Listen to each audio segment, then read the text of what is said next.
یہ Turkish style پر بنایا گیا کمرہ ہے۔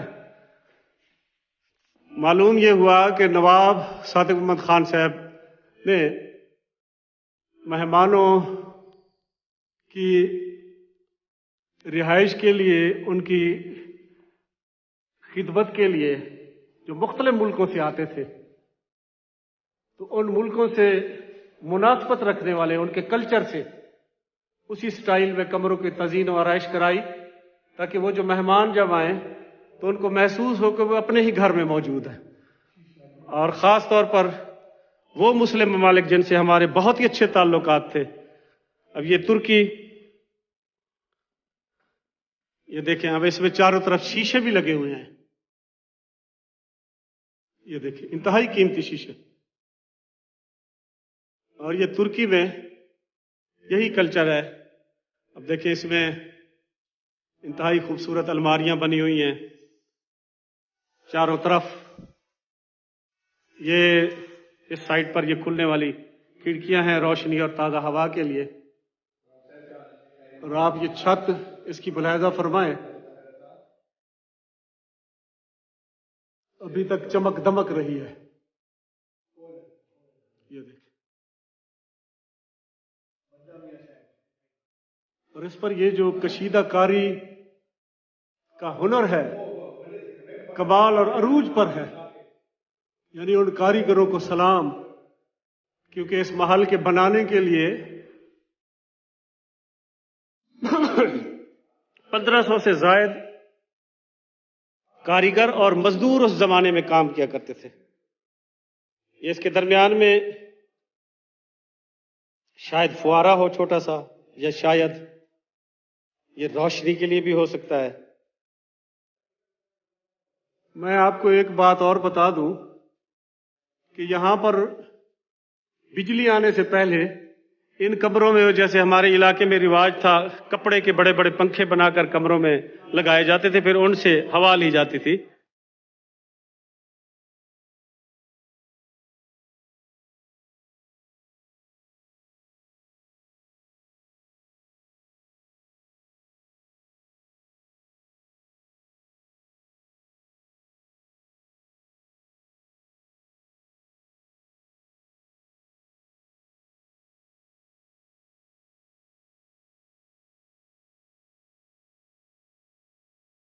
فرانسیسی جو مہمان آتے تھے، کیونکہ اس وقت برِ صغیر پاک و ہند میں انگریزوں اور فرانسیسیوں کا بہت عمل دخل تھا، تو یہ وہ کمرہ ہے جو فرانس سے آنے والے مہمانوں کے لیے تعمیر کرایا گیا، انہی کے ماحول اور تہذیب و ثقافت کی عکاسی کے لیے وہی نقش و نگار اس کمرے میں بنوائے گئے جو فرانسیسی لوگوں کا طرح امتیاز ہیں۔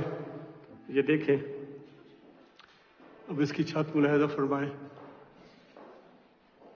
اب یہ جو دو زنجیریں لٹکی ہوئی ہیں، یہ پردے والا جو پنکھا ہوتا تھا ان کے لیے، لیکن یہ پھر ساتھ میں جو یہ اور کنڈے سے اور سریے میں ڈلے ہوئے لٹکے ہوئے ہیں، یہ پھر بجلی والے پنکھوں کے لیے ہے۔ یہ آتش دان بھی ہے اس کمرے میں۔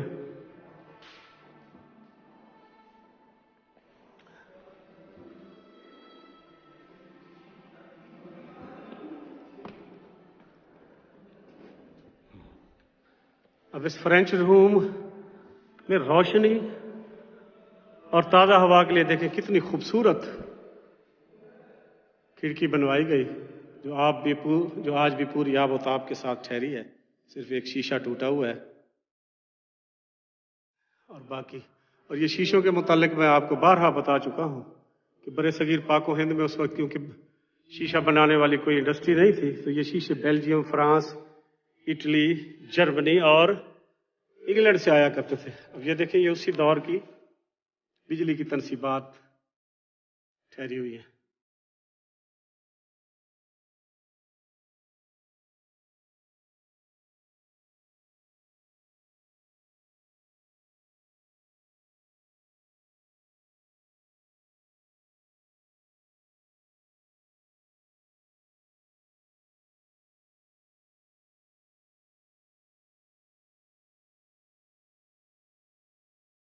اور یہ کمرہ یہ ہے جی چائنیز ہال.